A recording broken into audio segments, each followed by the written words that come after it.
بسم اللہ الرحمن الرحیم۔ رسول اللہ صلی اللہ علیہ وآلہ وسلم نے فرمایا، جس شخص نے علم کے بغیر فتویٰ دیا تو اس کا گناہ اسے فتویٰ دینے پر ہے۔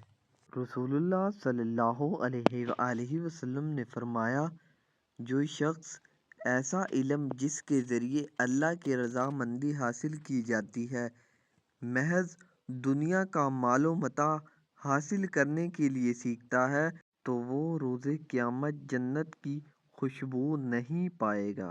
رسول اللہ صلی اللہ علیہ وآلہ وسلم نے فرمایا، اللہ اس شخص کے چہرے کو تر و تازہ رکھتا ہے جس نے میری حدیث کو سنا، اسے یاد کیا، اس کی حفاظت کی اور پھر اسے آگے پہنچایا۔ رسول اللہ صلی اللہ علیہ وآلہ وسلم نے فرمایا، جس شخص نے اپنے مسلمان بھائی کو کسی معاملے میں مشورہ دیا حالانکہ وہ جانتا تھا کہ بھلائی بہتری اس کے علاوہ کسی دوسری صورت میں ہے تو اس نے اس میں خیانت کی۔ رسول اللہ صلی اللہ علیہ وآلہ وسلم نے فرمایا، قرآن کے بارے میں اختلاف و جھگڑا کرنا کفر ہے۔